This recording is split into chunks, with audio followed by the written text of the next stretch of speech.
हमारी बॉडी में जितने भी इंटरनल ऑर्गन हैं वो सब हमारे लिए इम्पोर्टेंट है, लेकिन जब बात आती है कि सबसे ज़्यादा काम कौन करता है तो उसमें सबसे पहला नाम आता है हमारे लीवर का।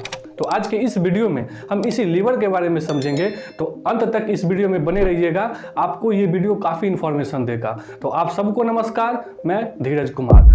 लीवर हमारे बॉडी का सबसे बड़ा ग्लैंड होता है और बॉडी के अंदर का सबसे बड़ा ऑर्गन भी होता है। लगभग 1.25 से 1.5 kg का होता है। ये मैन टू मैन वेरी करता है कि वो कितने kg का होगा। ये रेडिश ब्राउन कलर का होता है। अगर हम इसकी लोकेशन की बात करें तो ये वाला एरिया जो होता है वो थोरेसिक एरिया होता है, जिसमें लंग्स, हार्ट वगैरह होता है। उसके नीचे डायफ्राम होता है। उसके नीचे पूरा का पूरा एरिया जो होता है वो एब्डोमिनल कैविटी होता है। इस एब्डोमिनल कैविटी के राइट अपर साइड में होता है हमारा लीवर। अगर हम बात करें इसके फंक्शंस की तो ये हमारी बॉडी में मोर देन 500 फंक्शंस को रेगुलेट भी करता है और उसको एग्जीक्यूट भी करता है। जैसे एग्जांपल के तौर पे ले तो इसमें ना काफ़ी ज़्यादा रीजनरेशन का कैपेसिटी होता है। मतलब इसमें अगर चोट लग जाए ना, या फिर अगर चाकू भी लग जाए तो ये जल्दी जल्दी से रीजनरेट हो जाता है, जल्दी जल्दी से सेल डिवीजन करके फिर से वापस रेडी हो जाता है। ये जल्दी लीवर खराब नहीं होता है। इसलिए कभी सुनते होंगे कि जो लोग बहुत ज़्यादा शराब वगैरह भी पीते हैं, अगर कुछ टाइम के बाद वो छोड़ देते हैं तो उनका लीवर ज़्यादा इफेक्ट नहीं होता है, क्योंकि लीवर अपने आप सही हो जाता है, अपने आप ये इटसेल्फ रीजनरेट कर जाता है। जो भी हम खाना खाते हैं वो बॉडी उसको पहले ग्लूकोज में तोड़ देती है और ग्लूकोज से एटीपी बनती है और उससे हमको एनर्जी मिलती है। लेकिन हम सारा ग्लूकोज को अपने बॉडी में नहीं पचा सकते हैं, तो इस ग्लूकोज को लीवर अपने पास रख लेती है ग्लाइकोजन के रूप में। और जब हम कंटिन्यूसली उसका यूज करते हैं तो वो यूज होता जाता है। जब ग्लूकोज की जरूरत नहीं होती है तो वो time to time liver glucose produce करता है। लेकिन जब हम कंटिन्यू ग्लूकोज लेते जा रहे हैं और उसका यूटिलाइज नहीं कर पा रहे हैं, ये धीरे धीरे ग्लाइकोजन में बनता जाएगा और एक टाइम ऐसा आता है कि ये लीवर ग्लाइकोजन से इसको वापस कोलेस्ट्रॉल में बदल देती है। और जब कोलेस्ट्रॉल हो जाएगा तो वेरियस टाइप का बीमारी होगा हमारी बॉडी में। साथ साथ अगर देखें तो हमारी बॉडी में कुछ विटामिन मिनरल्स को भी स्टोर करके रखता है। जैसे विटामिन बी और सी वाटर सॉल्यूबल है, वो वाटर में पानी में घुल जाता है, लेकिन विटामिन ए हो गया और भी अदर विटामिन हो गए वो नहीं घुल पाते हैं, तो उसको घुलाने का काम यही लीवर करता है। और सबसे ज्यादा विटामिन लीवर में विटामिन ए पाया जाता है। कुछ मिनरल्स को भी ये स्टोर करके रखता है। जो लोग नॉनवेज खाते हैं उनको पता होगा, मतलब लीवर अगर किसी चिकन मुर्गा का खाया तो समझ लीजिए आप विटामिन ए डायरेक्ट ले रहे हैं। तो विटामिन ए सबसे ज्यादा लीवर में होता है। जो हम लोग यूरिन पास करते हैं ना, उस यूरिन में कम से कम 2 से 2.5% यूरिया होता है। पहले हमारी बॉडी में ये अमोनिया होता है, अमोनिया से ये फिर यूरिया बनता है, कन्वर्ट होता है अमोनिया टू यूरिया। तो इस कन्वर्ट करने का काम यही हमारा लीवर करता है। अमोनिया इतना खराब गैस है कि आप ये देख लो कि हमारी बॉडी में अगर रह गया ना तो ये तबाही मचा सकता है। आप ऐसा समझ लो कि जहाँ सार्वजनिक स्थल होता है, जैसे बस स्टैंड हो गया, स्टेशन हो गया, वहाँ पे कंटिन्यू लोग आकर के मल्टीपल्स टाइम पे यूरिन पास करते हैं अपना।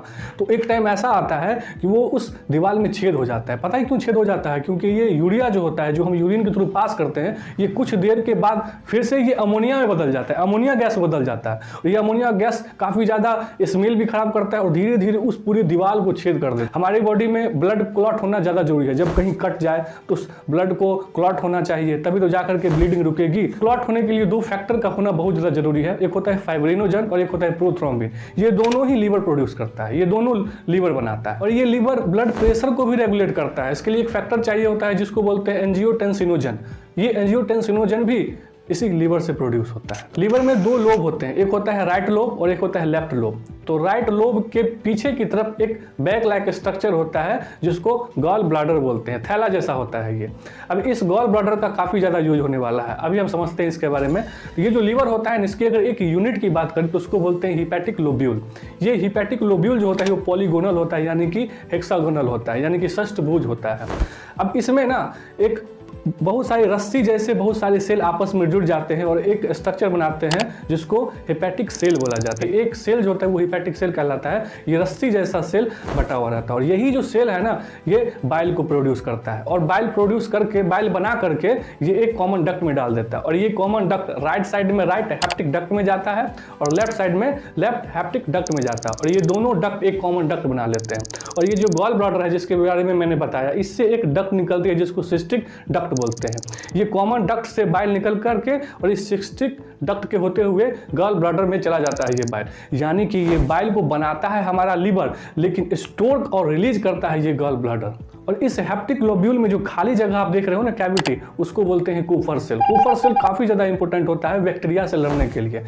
कहीं किसी की अगर एटॉप्सी होती है या फिर पोस्टमार्टम होता है, अगर उस डॉक्टर को पता लगाना है कि इस व्यक्ति की मृत्यु जहर खाने से हुई है कि नहीं हुई है, तो उसमें यही कुफर सेल को देखते हैं। कुफर सेल उस बैक्टीरिया से लड़ा होगा, अगर उस व्यक्ति ने जहर खाया होगा तो उसमें देखते हैं कि ये कुफर सेल एक्टिवेट है कि नहीं है। अगर कुफर सेल उसमें मिलता है, मतलब एक्टिवेट रहता है, तो ये समझ में आ जाता है कि इस व्यक्ति की मृत्यु जहर खाने से हुई। अब हम बात करते हैं इस बाइल के बारे में। ये बाइल जो होता है इसमें दो पिगमेंट होते हैं, एक होता है बिलिरुबिन के कारण और एक होता है कि बिलीवर्डिन के कारण। बिलिरुबिन जो होता है वो येलो कलर के लिए जिम्मेदार है और बिलीवर्डिन जो है वो ग्रीन कलर के लिए जिम्मेदार है। इसलिए तो देखते हैं आप जो गॉल ब्लैडर होता है वो ग्रीन कलर का होता है क्योंकि इसमें बिलीवर्डिन पाया जाता है।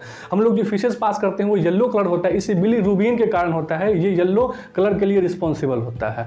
और अगर देखें तो इसमें ना फॉस्फोलिपिड होता है, कोलेस्ट्रॉल होता है और बाइल सॉल्ट होते हैं। अब बाइल सॉल्ट का काफ़ी ज़्यादा यूज होता है। ये जो बाइल सॉल्ट होता है ये फैट का इमल्सिफिकेशन करता है। इमल्सिफिकेशन का मतलब होता है बड़ा फैट छोटे छोटे टुकड़े में तोड़ देता है। अब छोटे छोटे टुकड़ों में तोड़ने से क्या होता है कि एरिया सरफेस बढ़ जाता है। अब एरिया सरफेस एक्चुअली इस फैट को जो पचाता है वो लाइपेज एंजाइम होता है। ऊपर से ये बाइल सॉल्ट जो होता है उस लाइपेज को एक्टिवेट भी करता है और फैट का एब्जॉर्प्शन यानी कि अब्सॉर्प्शन में भी इसका रोल होता है। यानी कि अगर ये बाइल अच्छे से प्रोड्यूस नहीं हो ना, लगभग 1 से 1.5 लीटर बाइल डेली प्रोड्यूस होता है, हमारा लीवर करता है डेली। अगर ये बाइल अच्छे तरीके से प्रोड्यूस नहीं हुआ, अच्छी क्वांटिटी में प्रोड्यूस नहीं हुआ, तो ये समझ लीजिए कि उसको अगर व्यक्ति फैट खाएगा यानी कि तला हुआ पका हुआ अगर खाना खाएगा तो उसको नहीं पचेगा। इस गॉल ब्लैडर में ना देखते होंगे डॉक्टर ऑपरेशन करके इसको निकाल देता है। एक्चुअली इसमें स्टोन हो जाता है, तो इसका स्टोन कोलेस्ट्रॉल का होता है। तो वो अगर इसमें पत्थर हो गया, स्टोन हो गया ना, तो उसका कोई उपाय नहीं है, डॉक्टर को उस गॉल ब्लैडर को हटाना पड़ता है। हालांकि कॉमन सबसे ज़्यादा स्टोन किडनी में ही पाया गया है। हालांकि किडनी का जो स्टोन है उसको तो डॉक्टर निकाल देते हैं लेप्रोस्कोपी के द्वारा, वो तो निकल जाता है, लेकिन गॉल ब्लैडर का निकालना मुश्किल है।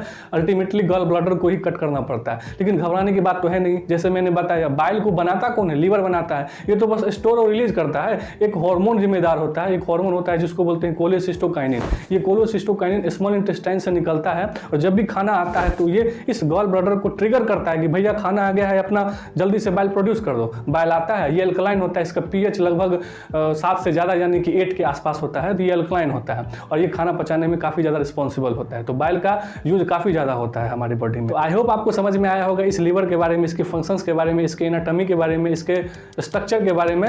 तो अगर ये वीडियो आपको अच्छा लगा हो, इन्फॉर्मेटिव लगा हो, तो इस वीडियो को लाइक कीजिए, शेयर कीजिए, कमेंट कीजिए ताकि और भी इन्फॉर्मेटिव वीडियो आप तक पहुंच सके। Till then thank you and bye bye.